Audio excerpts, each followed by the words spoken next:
Buongiorno e ben trovati. Visto che il video della scorsa settimana su andare in passeggiata e tutte le cose che dobbiamo ricordarci di fare ha avuto un buon riscontro e molti di voi mi hanno scritto facendomi delle domande, chiedendomi degli approfondimenti, ho pensato che era il caso di fare un approfondimento in parte perché richiesto da voi, in parte perché lo ritengo molto importante, su quanto riguarda il discorso dell'approvvigionamento dell'acqua e sui problemi che possono essere derivati da da dei colpi di calore o da quello che potrebbe essere il calore dell'ambiente che andiamo a affrontare e ovviamente dallo stress fisico che chiediamo al nostro cavallo quando siamo in passeggiata.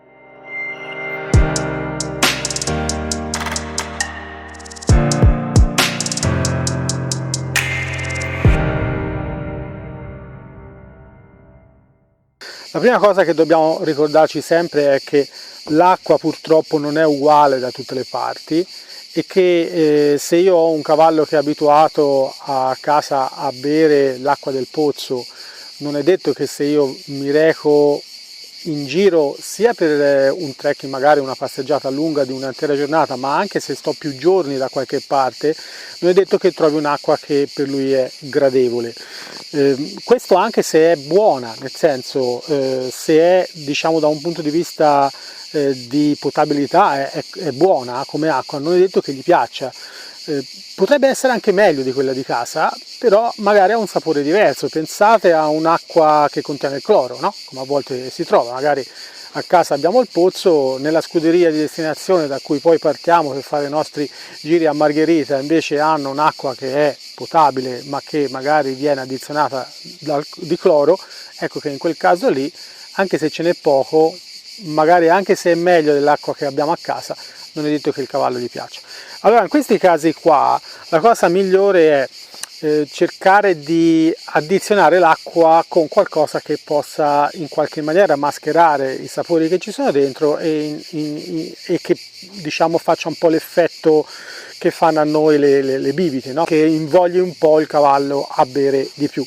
Una delle soluzioni che vi do oggi è quella di usare la melassa. È una cosa che non conoscevo nemmeno io e che mi è stato insegnato in Colorado quando ci sono andato la prima volta nel 2014. Siccome in Colorado, nel Ranch Parelli, siamo intorno ai 2200 metri d'altezza, quindi cosa succede lì?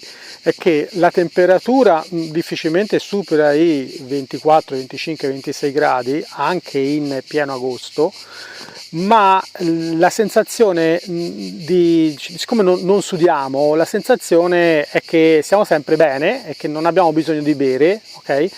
E la stessa cosa accade anche ai cavalli. Ecco che può capitare che vadano in disidratazione senza nemmeno accorgersene. In quel caso lì, per invogliare i cavalli a bere di più di quello che loro avrebbero bevuto, gli mettiamo un additivo nell'acqua. Uno dei più usati, anzi l'unico che abbia visto io almeno in quel frangente usato, è la melassa. La melassa è un liquido scuro che, se non ricordo male, è uno scarto della lavorazione dello zucchero, comunque molto zuccherina, e la invoglia un po', fa l'effetto Coca-Cola in sostanza, li invoglia un pochino a bere di più. Non ne va usato tanto perché essendo zucchero è comunque qualcosa che può andare a impattare su alcuni tipi di cavalli. Pensiamo per esempio ai cavalli che sono insulino resistenti oppure cavalli che sono soggetti alla laminite, ok? Non fa nulla se molto diluito, però se lo usate in abbondanza e a percentuali alte comunque non fa bene, come ovviamente tutta la roba zuccherata per il cavallo, anche gli zuccherini che magari gli date quando sono bravi. Io vi consiglio di non usare gli zuccherini, magari usate le carote ad esempio. Quanto ne basta? Ne basta un bicchierino da caffè così in 30 litri, che più o meno sono come una stagna a questa maniera, o anche 40 litri, ok? Quindi si sta parlando di veramente poco. Come dicevo prima, non ne abusate, però si sceglie il male minore. È molto meglio se si mette un po' troppo zucchero nell'alimentazione del cavallo, ma il cavallo sta bene, piuttosto che una colica per costipazione dovuta al fatto che il cavallo beve poco. Altra cosa importante, portatevi dietro nelle bisacce un secchio a questa maniera qua, di quelli che sono ripiegabili, no? Si trovano nelle migliori sellerie, ce l'hanno solitamente, se non lo ordinate su internet, e questa è una cosa utile perché prende poco spazio, lo potete usare anche per farcelo mangiare.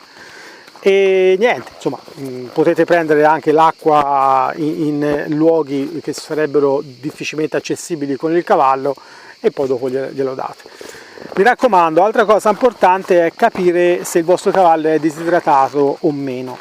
Come fare a capirlo? Allora, considerate che ci sono più o meno 3 scale di disidratazione.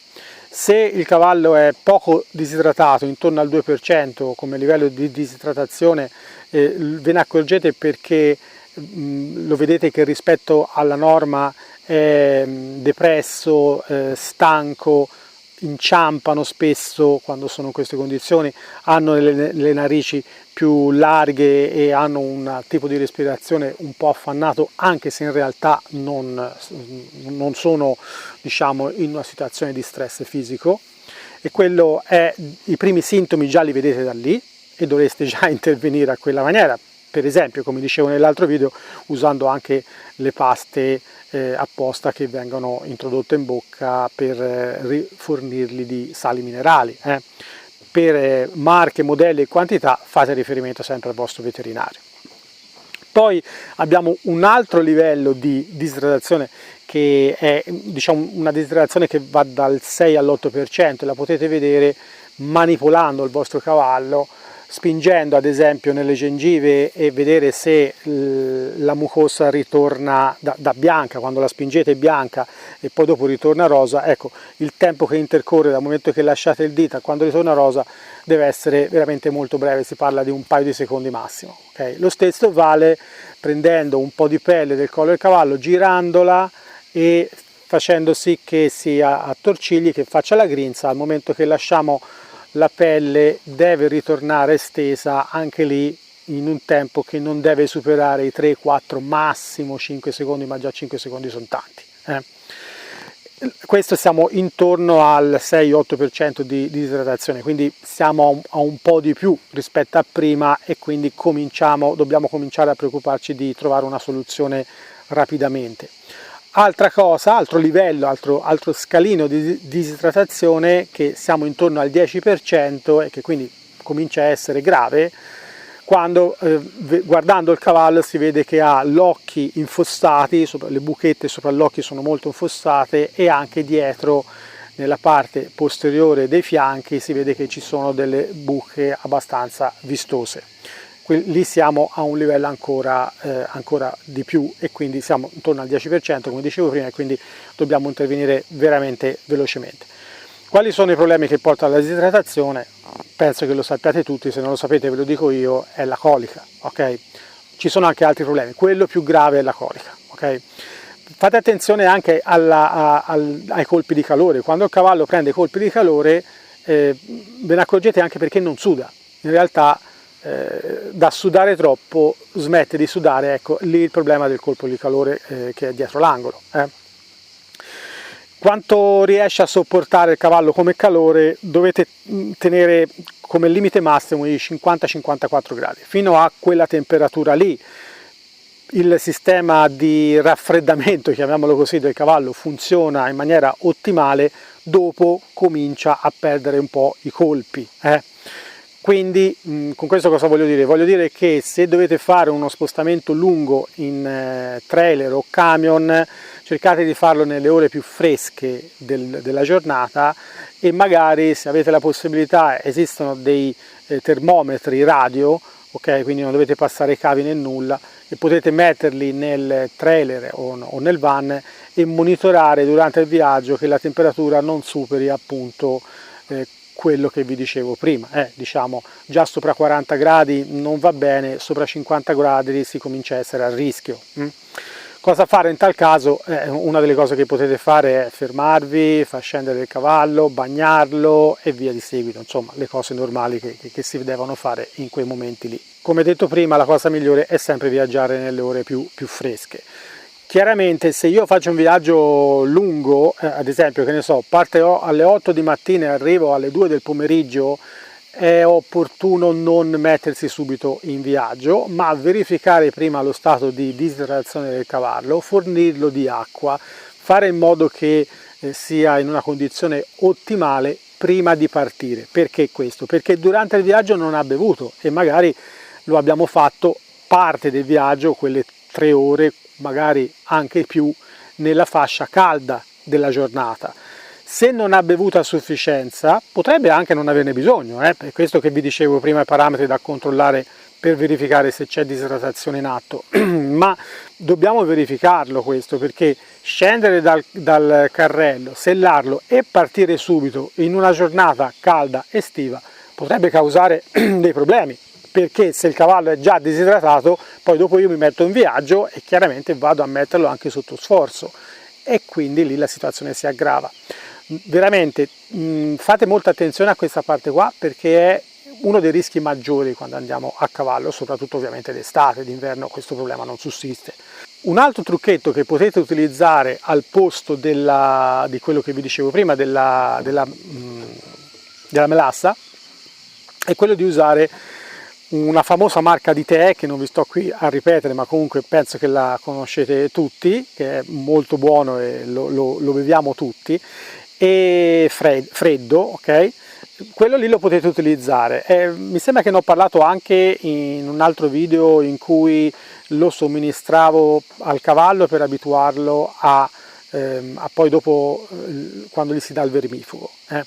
Lo stesso tè freddo potete scioglierlo in un pochino d'acqua, ovviamente l'avrete abituato prima il cavallo somministrandoglielo in siringa in bocca, di solito piace quasi a tutti i cavalli, perché è dolce, però è anche un pochino con retrogusto del limone, per cui ecco, prendetela al limone, non lo prendete ad altri gusti, per cui invoglia un po' il cavallo a bere, e lo potete utilizzare al posto della melassa, perché prima di tutto è più facile da reperire. Spesso e volentieri la melassa viene venduta in contenitori a questa maniera qua, che insomma sono particolarmente voluminosi, per cui magari poi dopo vi dura anni, invece a quella maniera lì andate in qualsiasi supermercato e lo comprate e non ci sono problemi.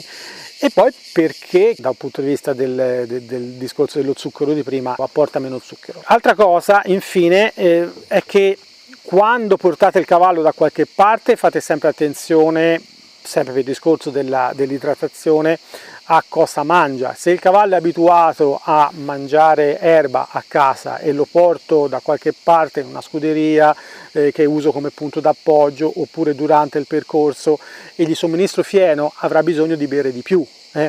Quanto beve un cavallo? Dipende dalle dimensioni. Un cavallo normalmente a riposo beve dai 20 ai 40 litri. Però un cavallo magari un po' grande, che c'è tipo 600 kg di cavallo eccetera, possono arrivare a berne anche 60 litri a riposo. Poi durante lo sforzo può arrivare a berne anche il doppio, anche più del doppio, quindi si sta parlando di 1,5 quintali d'acqua, non è che si sta parlando di un secchiello così, capite cosa voglio dire? Tornando al discorso che si diceva prima, se io ho un cavallo che a casa mangia l'erba e lo porto in un posto dove non mangia l'erba ma mangia il fieno, berrà molto di più, perché l'erba contiene dal 60 all'80% di acqua, quindi è normale che beva meno a casa. Non posso fare riferimento a quel parametro lì. Ah ok, tanto a casa beve sempre 20 litri, gli faccio bere 20 litri anche nel punto che adopero come punto d'appoggio o durante il viaggio. Chiaramente durante il viaggio berrà di più, non solo perché è sotto sforzo e quindi sudando perde liquidi eccetera eccetera, ma berrà di più anche per via del cambio di alimentazione rispetto a casa. Infine un'ultima parte, un ultimo consiglio che vi do per quanto riguarda l'alimentazione. Chiaramente è difficile portarsi il fieno da casa, ok? Salvo rare eccezioni, però di solito è difficile. Se vado via un giorno lo posso anche fare, ma se sto via 4-5 giorni diventa un problema, perché il volume del fieno da portarsi dietro sarebbe importante. Quindi quello che potete portarvi dietro è il mangime. Se usate un certo tipo di mangime a casa non cambiatelo durante il viaggio dicendo ma tanto là dove vado c'hanno il loro, portatevi il vostro, ok? Perché sapete bene che il cavallo ha bisogno di 15 giorni più o meno di media per abituarsi a un nuovo tipo di mangime, di conseguenza magari non c'è proprio il tempo perché il cavallo si abitui, quindi è meglio se il mangime me lo porto da casa. Per quanto riguarda il fieno, se avete magari preoccupazione che possa esserci un fieno che non gli piace, che non mangi o quant'altro, portatevi del fieno croc, del fieno in wafer come lo chiamate, che almeno quello lì siete sicuro che diciamo in qualche maniera lo mangia e in qualche maniera è un buon fieno. Dico in qualche maniera perché poi anche lì ci sono 1000 marche, ci sono fieni migliori, fieni peggiori, ci sono quelli addizionati di vari tipi di cereali, quelli invece che sono fieno e basta, quelli che ci viene messa la melassa, quelli che sono wafer grossi e che vanno rotti a mano perché sennò il cavallo non li mangia, insomma c'è veramente 1000 tipi. Per cui prendete un fieno in wafer che sapete che il cavallo gradisce e magari ve lo portate dietro, così siete un pochino più tranquilli che anche qualora nel punto d'appoggio che trovate non trovate un gran fieno, potete comunque fornirgli questo. Purtroppo in questi ultimi 2 anni non siamo stati molto fortunati in Italia per quanto riguarda il fieno, quindi a volte si trova un fieno che apparentemente sembra buono ma magari è privo di proteine perché è stato tagliato troppo tardi, oppure si trova fieni con particolari tipi di graminacee che non sono graditi al nostro cavallo. Comunque diciamo i motivi per cui il nostro cavallo potrebbe non gradire il fieno che troviamo sono veramente tanti e allora ci tuteliamo un po' a questa maniera. Non chiudete ancora perché vi voglio far ascoltare una telefonata, una conversazione che ho avuto con il dottor Becuzzi, veterinario e assistente della nazionale di endurance italiana, a cui ho sottoposto una domanda specifica per quanto riguarda cosa dobbiamo fare nel caso che ci rendiamo conto che il nostro cavallo è, diciamo, sta subendo un colpo di calore. Come faccio a riconoscere un cavallo che è in preda a un colpo di calore? Allora, fondamentalmente, logicamente ci deve essere un aumento delle temperature considerevole, serio, quindi nel senso non ci sarà mai un colpo di calore, faccio per dirti, in una condizione tipo invernale o autunnale di temperature miti o di paddock. Pensala in una situazione in cui ti stai a fare un trekking d'agosto in cui magari le temperature sono più elevate. In quel contesto lì c'è febbre, mediamente c'è un aumento della temperatura, il cavallo lo vedi più riluttante, più quasi stordito, diciamo mediamente. Solitamente inizia polipnea e tachipnea, nel senso aumenta la frequenza respiratoria e il battito praticamente sul fianco, vedi, anzi ma lo polsano un po' di più, e sudorazione, ma è sempre in un contesto, situazioni un po' estreme, sia di temperature ma anche magari di lavoro, no? Certo. Per dirti una giornata un po' calda, ma non magari particolarmente caldissima, o un lavoro molto intenso, molto importante, può comunque diciamo essere, può portare comunque a un colpo di calore, però ecco ci deve essere qualche condizione un po' estrema. E in quel caso lì cos'è che fai? Cioè va bene per esempio docciarlo con l'acqua fredda oppure non è indicato? Sì, assolutamente sì. Anche addosso, non solo le gambe? Sì, le gambe vanno benissimo, ma anche addosso, non è un problema, ti guarda nell'endurance, si fanno proprio senza problemi. L'importante è comunque non lasciare l'acqua addosso, nel senso bagnare, ma steccare. Diciamo, evitare steccare, sì, lavare e steccare o spugnare, togliere comunque lo strato di acqua che rimane, che fa praticamente da pellicola attorno al corpo, perché se no bisogna aumentare gli scambi, no? Gli scambi di temperatura. Okay. E quindi se rimane comunque anche un velo, un film praticamente di acqua intorno, si riduce tanto questa cosa. Quindi lavare, diciamo anche col tubo, con l'acqua, bene, e magari un po' steccare o pugnare in modo da diminuire al massimo questo isolante. Cioè portare via l'acqua che si è già scaldata e rimettere acqua nuovamente fresca, via, insomma fare l'effetto radiatore, via. Misuri la febbre, poi fai un antipiretico, anche perché temperature alte possono portare anche a condizioni diciamo neurologiche, nel senso che guarda anche noi quando abbiamo una febbre alta, insomma, a volte no, quando si dice che si macella un po', nel senso si fa un po', no? Si può fare un po' di zucchero, lo stesso loro. Temperature molto alte, proprio corporee, possono portare anche a crisi neurologiche, barcollamenti, oppure possono cadere. Quindi un antipiretico senz'altro, e come antipiretico puoi fare le fenibutazone, le finadine, puoi fare della neovalgina, anche il cortisone si può fare, però il cortisone in questi contesti meglio di no, perché se ci sono poi disturbi di circolo neuronale possono andare un pezzetto su piede. Meglio di tutti fenibutazone o finadine. Ecco, un'ultima domanda, ma l'acqua di accia, hai detto, gli puoi buttare anche l'acqua di accia addosso, ma di accia per esempio da pozzo di 6-7 gradi, oppure è meglio evitare? Calcola che nell'endurance si ghiaccia con l'acqua e il ghiaccio dentro, quindi è assolutamente roba ghiaccia. Ok, quindi non gli fa nulla se gli butto l'acqua a 2-3 gradi addosso? Assolutamente. È importante bagnare addosso, dietro la nuca, nei punti dove ci sono gli organi di termoregolazione, bagnare bene anche le gambe e i piedi, perché comunque nei punti di scambio in condizioni di stress, che siano stress metabolici come quelli per esempio indotti anche da una ipertermia, si possono indurre anche eventualmente delle laminiti, per cui bagnare bene anche i piedi è importante. E flebo, idratazione, assolutamente sono queste cose, quindi abbassare la temperatura corporea con tutti i modi possibili, quindi con farmaci e con acqua fredda, con ghiaccio eccetera, e niente, insomma, idratare il più possibile, perché comunque in queste condizioni c'è la possibilità di una disidratazione molto importante. Grazie di tutto. Ciao. Bene, io penso di aver finito un po' con i consigli. Vi lascio in descrizione le fonti da cui ho preso queste informazioni, così magari ve le andate anche un po' a leggere da soli, e spero di avervi dato qualche altra informazione importante per i vostri trekking di quest'estate, e noi ci vediamo a un prossimo video. Wish I could say I was finally over you, but that's not the truth. Everyone always keep falling in love again. The fuck's wrong with them? I don't understand. Maybe it will pass by, someone save me for a past.